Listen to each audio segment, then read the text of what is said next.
vscode or Xcode, which is the best editor for Mac and iOS developers in 2026.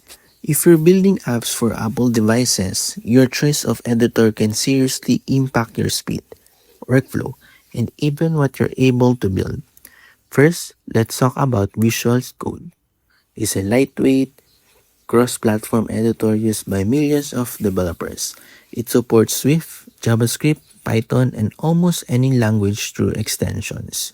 For Apple development, you can use it for scripting, backend work, and even some Swift projects, but it's not Apple's official tool, so setup can often requires extra configuration.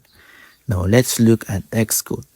Xcode is Apple's official development environment for macOS, iOS, iPadOS, and watchOS apps.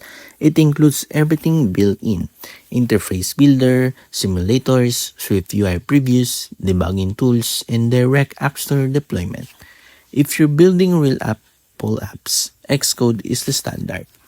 The biggest difference is flexibility versus official integration. So which one is better? If you want a fast, customizable editor for multiple languages, VS Code is the better choice. If you're building serious iOS or macOS apps, Xcode is the stronger option.